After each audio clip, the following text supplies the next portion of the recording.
Good afternoon, Bison fans, and welcome to our Bucknell Softball Virtual Season Preview Show. My name is Todd Newcomb, and I'm joined today by Maisha Kelly, our Senior Associate AD for Development. And we want to take this opportunity to thank our sponsor for this year's preview series, Giant. They're a great partner with Bucknell Athletics, and we thank them for all that they do. So thank you to Giant. We've got a great lineup for you today, featuring head coach Sarah Caffrey and three of our current players, Taylor Wolfgang, Jess Hom, and Noelle Gardon. Time now to welcome in the newest head coach on Bucknell's athletic staff, Coach Sarah Caffrey. Joining us today, Coach. Thanks for having me. So Sarah became the head coach of the program in mid-August of last year after serving as the lead assistant coach at Penn State the previous 5 seasons. She was a standout pitcher at Jacksonville University, where she holds the school career records for both wins and strikeouts. We'd like to set up the stage a little bit today, Coach, with Maisha, and she's going to ask you some questions about your program's return to competition. Thanks, Todd, and welcome, Sarah. Thank you. It's good to have you. So before we get into the program's potential return to play this season, how excited are you personally to be zooming in on getting ready for a complete spring season in 2021? I think excited is an understatement, to say the least. I always talk about myself as kind of a ball of energy, and I think right now it's just this, waiting to get back on a field is, it's almost like too good to be true. Watching softball start this weekend, it just gives you new life. This is what we love to do. It's been almost 350 days since we've been on the field. So I think it's just that accumulation of these student athletes putting in so much work and then having the opportunity to finally go play again. I think it's just going to be such a nice sigh of relief and just so much fun to be able to go out and compete again. So we know there's been an extensive amount of preparation that's gone into planning a season. Can you share what some of the daily protocols are that your staff and student athletes have to take given the environment and essentially prioritizing health and safety of the program? Yeah, absolutely. I think I kind of tie it in as I describe it all as just constant vigilance, right? You cannot take a day off. We always talk about as coaches, no rep off. I think COVID is no time off in terms of thinking about what you need to be doing and keeping at the forefront of your mind. We have to play a season and we want to play that season. And in order to get there, we have to take the necessary steps. So, for us, it's meeting on Zoom instead of in person. It's small groups of 3 or so right now. And making sure as we do hitting or pitching or anything that we're doing as a group, still doing it separately, right? We don't have to be on top of each other. And I think it's been really funny and I don't know, just interesting to watch, but our team is definitely kind of a touchy-feely, lovey group. They love to high five and celebrate. And I feel like I need a whistle to be separate, no touching, no high fives, don't do that, wash your hands, so it's been pretty funny. And I think just trying to inject humor into it, because right, it's not ideal, it's not fun. But it's just the reality that we live in right now. And so I think, it comes down to the Zooms, keeping the masks on, washing your hands to the point where you've, gone through 12 bottles of Lysol and, hand sanitizer in a day. So it's just been minimizing that contact, and just when we can play it safe, play it safe. You can meet on Zoom. Zoom's the best thing in the world right now, right? Because it affords you the opportunities to be able to do that. So it's different, but it's, we're still playing and practicing, and that's all we can ask for. So part of that planning, of course, gets to the fun part, especially which is the competitive portion of the season. And so in the league of Patriot League, and so with your peers, other head coaches, what role did coaching staffs play as you started to plan for the Patriot League conference schedule? And then also just the conversation around if you have to pivot and be flexible given what may become a pause for a respective program. So Yeah. Sorry, I didn't mean to cut you off. Yeah. No, that's okay. So if you want to just talk about what that process looked like in the conversations amongst your peers. Yeah, I think first and foremost, I'm really fortunate to work in a conference with amazing leaders and that really understand, I think, the ability to take your ego out of it. Of course, we all want to compete and we want to win. And that's what we do for a living. But I think if you can just set that to the side and think about what's, really the most important thing, and I think we all agree, is to get these young women on the field, period. I don't care who we play, when we play, how we play at some points.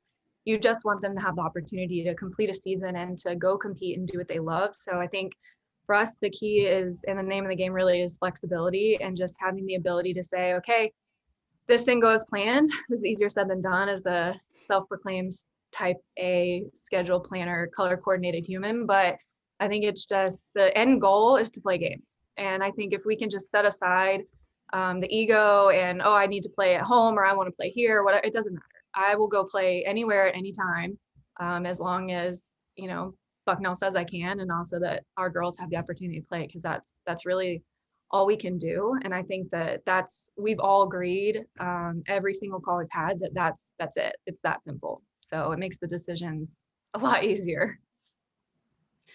So you mentioned 350 days since you've last played, and so that's certainly unique to how you would typically proceed moving into your spring season, as well as the pauses that we have experienced throughout. Can you just share with us, what do you think what have been the challenges from a physical or even mental standpoint that you think your student athletes have had to manage through the season pandemic over the last almost year now? Well, I think it's number one, it's hard to stay focused when you don't have necessarily an end goal in sight or a specific set of, this is exactly what we're going to do. And I think in the past, when your first game is, when your first practice is, you have months to prepare, or, weeks for us usually in softball. And I think it's been really challenging to just kind of keep the focus at times of like, hey, we're full steam ahead, we're practicing, we're going, we're playing. And I think there's just this sense of anxiety of what if, right? Because we've all gone through something that's really traumatic, and it was really devastating to lose a season. So I think it's keeping that kind of notion of just the power positivity and just gratitude for the fact that we are practicing, we're in person, we're on campus, we're doing all the things that we want to do. And the next step, like the icing on the cake, is we're going to play some games, and they may look different, and the protocols are surely not going to be enjoyable all the time, but I'm a big fan of just finding the good. And I know they probably were rolling their eyes behind their cameras right now, because they know that I am positive Polly all the time. But I just think, what else do you have? Like what other choice do you have? You can choose to like, oh, this is the worst thing in the whole world, and what are we going to do? Or you can just choose to show up every single day. And I think that's what this team is really, that's what they're good at. They're very resilient, and they show up every day. I see them going to hit all the time and pitch and do all the things. So I think, that's a mark of just a great team who gets it, and they are focused and they're ready to play whenever that call comes. So it's been fun. So Sarah, this is a great opportunity today for some of the Bison Nation to get to know you a little bit, since you are a brand new coach, and as has been the case with all of us, athletes and coaches included, it's not like we've been out in the forefront with the way things have been. So let's take an opportunity to get to know you a little better. I have a couple of questions in that regard. And the first one is, what attracted you to the Bucknell job? And then the second one after that is, how would you describe your coaching style? I think what attracted me to the job is that I've been in this state the last 5 years competing against Bucknell on the other side. And what really drew me to them as a program is the ability to be really competitive, but also have the best of both, right? You have a really high academic institution. It's a beautiful campus. The sunsets here are amazing. I learned that day one. And I think having the ability to be an athlete and also be a student, and it really be centered on what do you want to be as a person. And I think that's my number one thing to kind of tie into my coaching styles. I think it's about the relationships you build. And of course, I want to win, I want to compete, and I want to be great and do all these things. But I really truly feel that my job and my purpose in life is to like mentor young women and get them ready to go out in life. And I think softball is kind of poetic like that. Softball is a game of life. It teaches you so much about, everything that you're going to encounter as an adult. So Bucknell is a place where you don't have to think long about the opportunity. It's not a hard decision to make. It was more about, is this going to be the right fit for myself as a person and what I want to do in my personal life and start a family and things like that. And Lewisburg is just such a great community feel. I would love to know what it's like without COVID, since that's been, a little different. I haven't been out to eat or anything like that, but it has been such a welcoming and easy transition. And I don't know what job I will ever get to experience again where I can move 50 miles for a bigger and better opportunity. So it was a really easy decision through and through. This feels like I'm hearkening back to your actual interview when we took part in that process together. But Yeah. we talked about then, and you've been here now for a while, so you've seen what do you have in store, or what is your plan to really build the Bucknell softball family and the softball culture here? Yeah, I think again it goes to this like center around love, which it's really cheesy, and I know again the girls are rolling their eyes, but I think it goes back to, you want to be a part of something, then you want it to feel like a home or a family, or things like that. And we spend a lot of time talking about culture, and I think culture is kind of a buzzword right now. So I really think it's more an environment, right, that we want to create. So whether we're bringing in recruits, we're bringing in the families, we're bringing in the parents, we're bringing in the brothers and sisters and everyone in between. And I think making sure that people see that it's not invite only, it's not a sometimes thing, it's in everything we do. Our core values are work hard, compete, and do it right. And that, to me, you can do that in any area of your life, whether it's in the classroom, the community, your relationships, everything. So I think for me, the culture or the environment, it's so much more centered around the people and the players as human beings, so much more so than what they're going to do on the field. I think softball is such a small piece for us as women. We don't get to play forever. The pro league is what it is. The Olympics is what it is, but the opportunity to continue and make a living off it is just not there. And I think these women come in here and they get an amazing degree and they get to compete at a very high level. And I think our job and my job is to mentor them into even better young women and help them prepare to go on and take the world. So I hope that, in a non-COVID situation, that I get to be around the parents more. I've done a lot of calls with them. They're a really, really enjoyable group, very feisty, which I love. And you can just tell they're just super invested in this program and in their players. And I won't ever take credit for the environment or the culture here because I truly believe it's player driven. I think our seniors and our upperclassmen, they've done such a great job of kind of putting that into place. So I don't ever feel like I'm going to be like, yes, that was me, I'm amazing, because I'm not. It's them. They're driving it all the way, and that's the way I would want it. So Well, as you mentioned, relationships and the women who built this culture, given the limited access that you've had to them, both from getting to know them and even the competitive standpoint, their talents as softball players. What have you utilized to gain that familiarity? What has been your approach to become more familiar with them as people and as players, given the limited access that you would traditionally have? And also, if you want to share too, what are you going to emphasize? Like, so as you're thinking about the limited access you've had, but what else are going into the season, given that backdrop, what have you emphasized as well from a competitive and playing standpoint? yeah, it's a great question. I think as far as getting to know the players, I spent a lot of time just talking to them. There was this weird, I think when you're a student athlete, you never want to go in your coach's office because for whatever reason, you just have this like, oh, nothing good's going to happen in there. But I make them. I just like drag them in. I'm like, come on in, talk to me about something. I have a coffee pot. Like, come on. And so I think I kind of forced myself on them a little bit in the beginning of like, hey, I'm not going to bite. I want to know you. Tell me your story. How'd you end up at Bucknell? And I think at first they were a little wary, but I spent a lot of time with them on Zoom and FaceTime and texting. They love to text, so that's something that I do a lot of.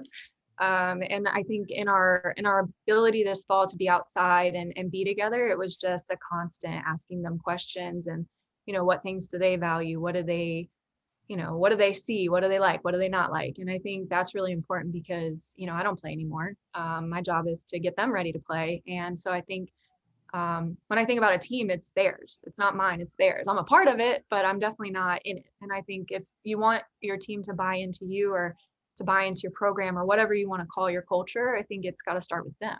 And so they developed the core values. They sat down and said, these are the things that we want to do and be, and work hard, compete, and do it right. That was chosen for Bucknell because of who they are and what they do. And so we spent a lot of time doing that. And then to talk about what I'm putting emphasis on, I think number one would be gratitude, right? We're just so grateful to even have the consideration to play because that's all we all want. And I think the second thing is just controlling the controllables. And I talk about this a ton with them, but there's this picture It's like a little cartoon picture of a dog sitting in a room surrounded by flames. And at the bottom, it says, "This is fine." And if you're laughing, it's because you've probably seen it. And I jokingly just tell them this all the time because ultimately you are fine. You are fine. We will be fine. We will play. We're going to have all these opportunities. And so I think just kind of reminding them, like, let's just check in. Like, you're healthy, you're safe, you're going to school, you're getting a degree, and you get to play softball at some point.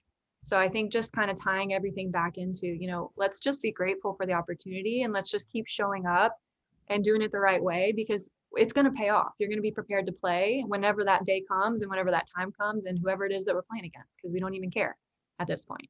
So. Well, I wish I could say to you that Maisha and I spent the morning on the field behind us shoveling it off for you guys. Unfortunately, it is covered with snow right now, and that makes it difficult as well. So knowing all that and talking about what you just did, how you've gotten to know the players a little bit without being together in big groups, what has you really excited about this team as we head into the season, and what are some areas do you think that the team might have to work on? Yeah, I think as far as what I'm excited about is it's the level of maturity throughout. The way they've embraced everything, myself, a new staff, new everything. Everyone who touches our program is new in some capacity. And so I think their maturity and their ability to just welcome you in with open arms, knowing it's been really challenging, I have so much respect. I think as far as like their approach to the game and their resilience within it is awesome. We had really great practices in the fall. We had really great, just enjoyable days. I think everyone left practice feeling upbeat and happy. And that's hard to do sometimes. And I think that was so exciting and so fun to be around. And as far as, I'm actually really surprised and excited about a youthful pitching staff. I know this will come up because I know the pitching at Bucknell has always been stellar. And I think a lot of people have questions about that, and I love it. I always say pitching is my baby. I feel really strongly that if you can win on the mound, you can win a lot of games. And I'm excited about it. I think that we have a lot of athleticism through our lineup. We have young pitching, which is fun and exciting to watch. And I think as far as things that we need to work on, it's not really anything around the team. I think we just need to have a little bit more depth because we've been bitten by the injury bug. And I think for us, it's going to be managing expectations within that with players who are going to want to play no matter what, and then making sure that we're building in ways to kind of take care of our arms, right? We're seeing more injuries there. We're seeing more, in general, softball seeing more injuries across the space as a whole. So I think just making sure on our end as coaches and athletic trainers and strength and conditioning, how can we kind of blend that together? And I think that's something that will be a huge benefit to us in the future. So. Well, you spoke it into existence, and so I'm happy to be the one to ask it. Although technically I'm just the vehicle for it to be asked, because we do have our first viewer question. And I don't know that we can talk about softball without a question or a mention of this individual. So this is from Terry in Lewisburg. And she wants to know, tell me about the pitching staff. Lost a lot to graduation. And as we all know, they can make or break a season. Terry, yeah, I totally agree. I think pitching's everything. And I think we have 4.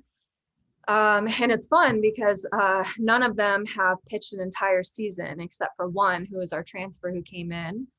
So I have Kelly Toomey, Kaya Burton, Olivia Marinelli, and Hunter Vestal. So I have a freshman, 2 sophomores, and a transfer junior. So what I like about them is that they keep getting better. They're extremely competitive. And I think as a whole, I love staff mentality. I think softball has shifted from this one pitcher is going to pitch every game mentality. And I think as a staff, they've really bought into each other and they know what each other are good at and they know what their role needs to be in terms of, I don't have to be good at drop ball because that's not my thing. I can let someone else go do that and I can be great at what I need to be great at. And I think that's what, to steal from kind of the Patriots mindset is just like, you have to be able to do your job. And I think for pitchers, when you buy into that and you see that come to fruition, that is really fun and it's really dangerous because if you have 4 arms you can go to at any point, that's going to be kind of fun to manage as a coach. And I think there's something to be said about youthful pitching just because ignorance sometimes is bliss. Sometimes if you don't know any better, I think they came from really competitive programs and they're just going to go pitch and they're not going to overthink things at times. They're just going to go for it.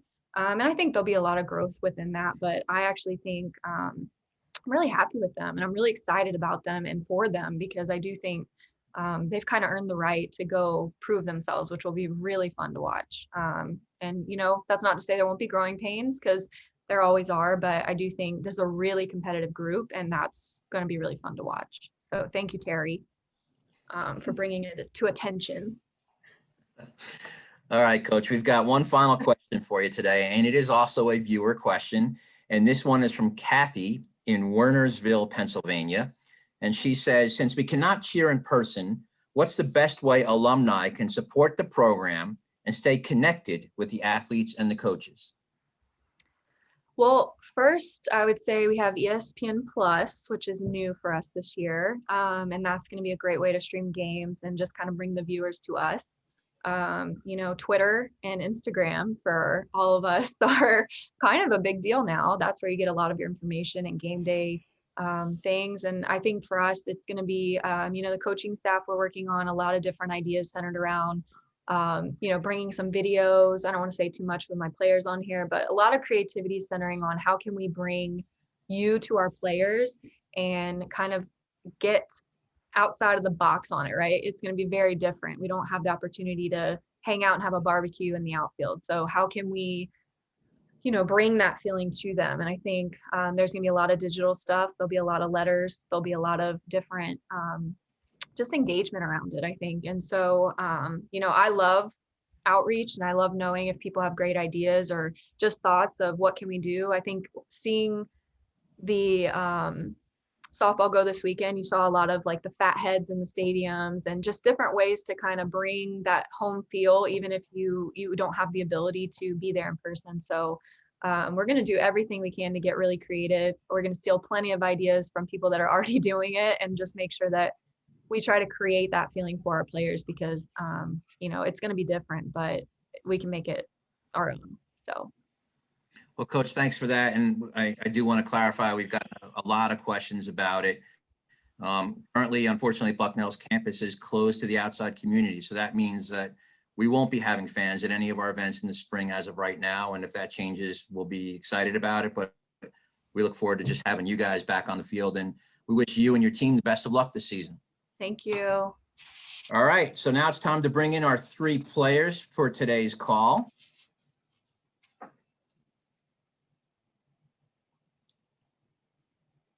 Good afternoon, ladies. Thanks for being here. Thanks for having us. All right, so we're going to start with Taylor first.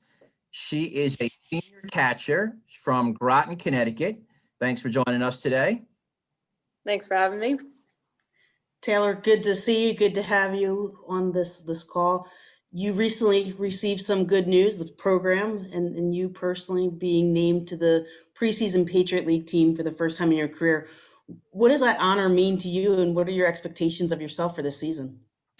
Yeah, so that was obviously some awesome news to hear before even going to the season. And just first of all, thanks to the Patriot League for selecting me to be a part of this list of other great athletes that are in our league. And it is a big honor that I honestly have been chasing since freshman year. And it does mean a lot, but at the same time, and my dad always tells me this anytime we have a post-game talk or anything like that, never to get too high and never to get too low. And so it is a big honor to be recognized as a standout in the league. But at the same time, I always try and tell myself to, work in silence and let the outcomes really speak for themselves. So looking forward to the season that's starting very, very soon. I just plan to keep my head down and continue working. And even with the circumstances right now with the pandemic and not knowing what can happen in the next day or even the next hour, it's really just about reminding myself that I can only control what I can control and just to give it my all every time I step onto the field. Oh, that's perfect, because a lot of what you just said segues into my next question. As one of the senior leaders in the program, what advice have you been able to give to the underclassmen, and in particular the first years, about how to maintain their focus and stay positive in a situation that really can change from day to day? Yeah, so I think that really just brings me back to the last sentence I just had for that last answer. Because with the pandemic, obviously a lot of things are subject to change, and it almost seems as if there's an asterisk next to everything that we say it's going to happen. But as far as talking to the underclassmen, they're obviously not having a normal year as they expected to coming into college. And I think it's just really been emphasizing how the only things that we can control are things that really fall into our own lap. So just really hitting home the idea that this year you can't control COVID, you can't control what Bucknell decides, you can't control what the NCAA decides about what's going to happen for our season. And it's just really about what you can control with your own actions and just how you treat people during this unique time.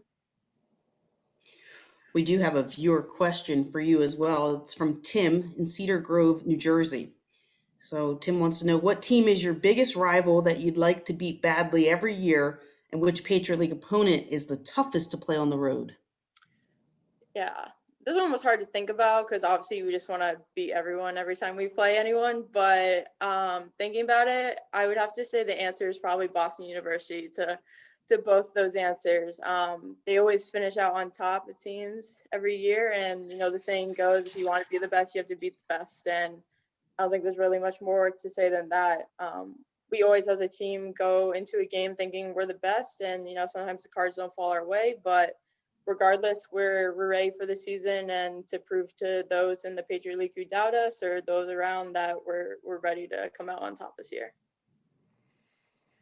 It's interesting that the longer I've been at this job, the more I find myself saying the phrase, "It's hard to believe you're a senior already." I know. It's hard to believe you're a senior. And to this point in your career, what's been some of the most memorable parts about being a piece of the Bison softball program? Yeah, it definitely is crazy how fast 4 years fly by. You get a little bit of the taste when you're in high school and then you're graduating that, and now all of a sudden you're a senior in college. So definitely is crazy. But one of the most memorable parts, I think, is just getting the opportunity to have basically 4 separate families each year, all filled with unique people. Each team was unique. And it's just filled with great people, and the people that come along with them, like the parents, as Sai mentioned, they're a great crowd, and we love seeing them in the stands. And it's just really awesome to have people there supporting you, watching you do what you love to do, and just giving you your support and all the love that you can ever have. You just mentioned her quickly, but what are some of your early impressions of Coach Caffrey? Yeah, I have a long list somewhere of everything I've written out. No, I'm just kidding. Sai's been great. Great addition to the team. Our team has always been really good at welcoming new faces. We've sort of gotten used to it over the years. So we're really excited to get a new head coach, and we're honestly just really, really excited to get going. As Sai mentioned, it's been which seems like years since we played our last game. But from the start, she's told us what she envisions for this team, and everything that she's said has really matched with what us as a team have been trying to achieve over these years. She's very personable, easy to talk to.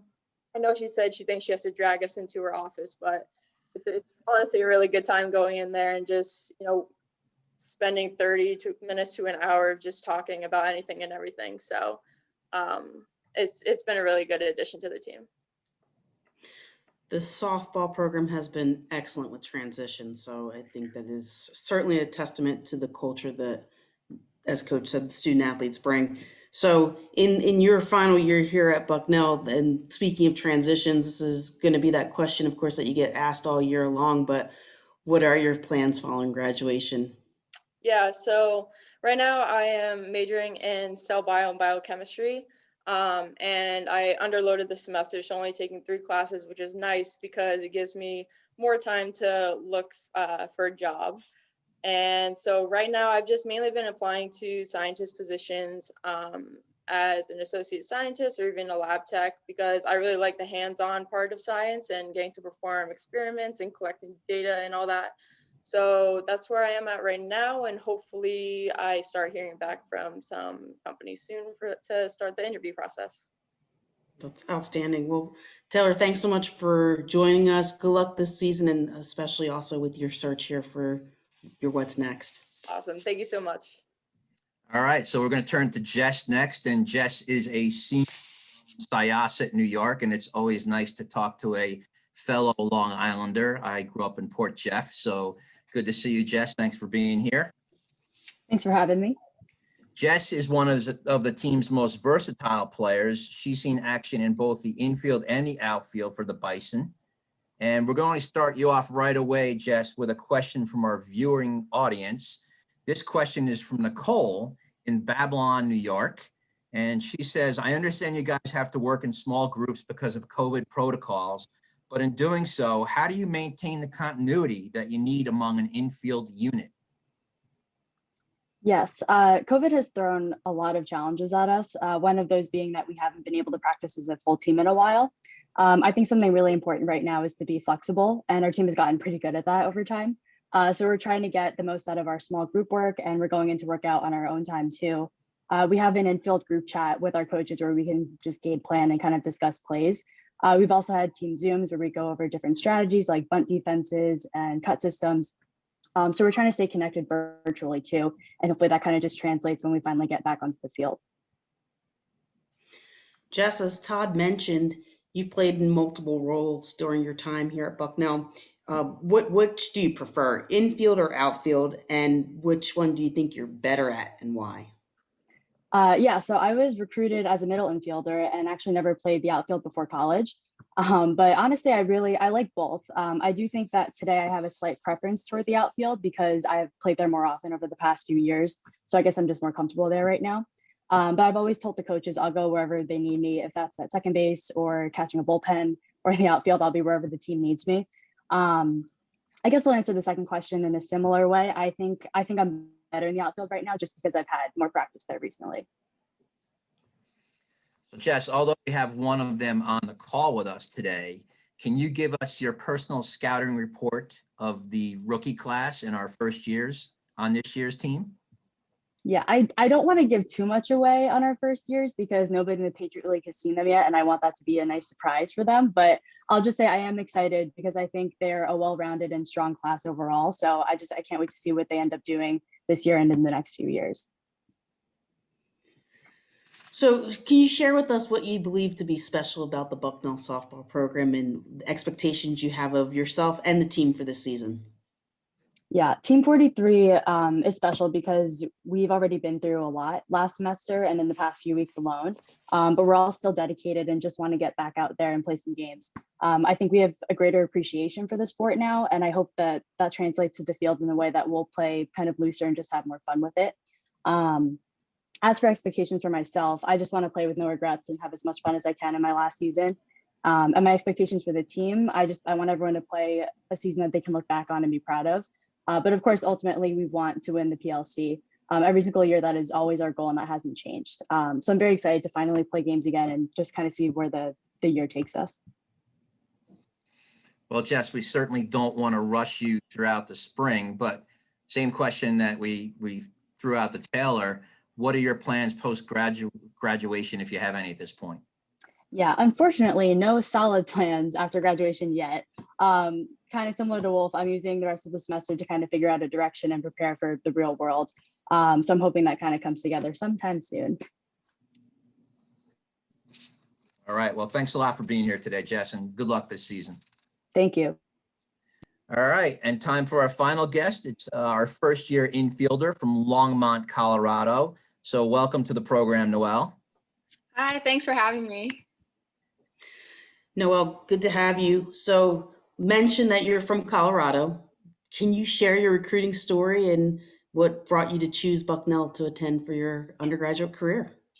Yeah, so lived in Colorado most of my life. So I think when I started the college process, the very first thing I knew is that I wanted to go out of state. And my parents from day one were like, college is a time to go out and experience new things and see a new part of the country. So that's something I really kept in mind. And then another thing they said was pick a school that you would love to go to, even if you didn't have softball. So that was another thing I really kept in mind because softball can be taken away in a blink of an eye for injury or anything like that. So Bucknell really caught my eye for the academics, the location, and the size. The size is perfect. I just don't feel like another face in the crowd, and it really feels like a community here. So really finding a school that I was in love with and was able to find softball for the next 4 years was a really easy decision for me. Well, obviously, we realize you haven't even played a collegiate game yet, but what are during your practice time with the team and your teammates, what have you noticed is some of the biggest difference between a high school game and the collegiate level of softball? I think the biggest difference so far that I've noticed is just the time commitment. I've never really experienced having to go from waking up early for classes and then going to practice, going back to class, and then doing conditioning, weights, whatever. So really just getting in a routine and seeing how much of a time commitment it is really something different for me, because it's always been school for 8 hours during the day, and then you go to practice, and then you go home, do homework. So it's definitely finding the routine here, which has been pretty difficult. There's definitely those adjustments. I always say it's you're coming into your first experience with independence. And so, how have the upperclassmen helped you with that transition? And what do you feel is your role as a first year student athlete on the team? Yeah, so all of the upperclassmen have really been amazing. During the summer, they all reached out to us, gave us their numbers, and was just like, "Hey, if you have any questions at all, from what to bring for your dorm room to anything softball related, don't hesitate to ask." So it was really nice coming to school, especially this year in such a crazy year, knowing that people were there for you to answer any questions that you may have. Just having that built-in support system was really, really nice to come to. And as for my role on the team, as a first year, I just feel like I'm really here to learn and take any opportunity I'm given and just run with it. So I'm assuming maybe some of that mentorship has come from your sisters who both have played collegiate softball. So where did your sisters play and how did softball become such a big thing with your family? So my oldest sister, Nicole, went to Fairfield University, and then my other sister, Natalie, played at Colorado State University. When we were little, we were all kind of pushed in the athletic direction, like got to keep busy, stay active, all of that. And my dad actually played baseball for a lot of his life, so he kind of gave us a gentle shove in that direction. But yeah, it was just something that we all grew up loving and continue to play. We have asked the upperclassmen, our two seniors here on this call, just the advice that they give to underclassmen, first year students as we navigate this year and maybe even just generally as it relates to softball and getting ready. So turn the tables here a little bit and ask you to share what advice has really resonated with you and helped you to prepare to adjust to the collegiate softball game. I think the biggest piece of advice I've gotten so far is don't take anything for granted. Things can be taken away in a blink of an eye. So, really working hard every day and making sure you don't leave with any regrets and the wish I could have's, because at the end of the day, you got every day until you don't know when it's going to be taken away. Great. Noelle, thank you so much for spending some time with us. Good luck to you and your teammate. We look forward to seeing you all in action. Thank you. Thank you for having me. All right, a special thanks to all our guests today. We appreciate them taking the time out to join us. That just about wraps up today's show. I want to thank George Lincoln, Ben Blumenthal, and Jess O'Shaughnessy for their assistance with today's event. Our next event in our season preview series sponsored by Giant will be tomorrow, Wednesday, February 17th at noon, and it will feature the Bucknell baseball program. So as a reminder, you can find a complete schedule of all of our preseason shows on our Bucknell website, bucknellbison.com. And we want to thank you again for tuning in today. Good afternoon and go Bison.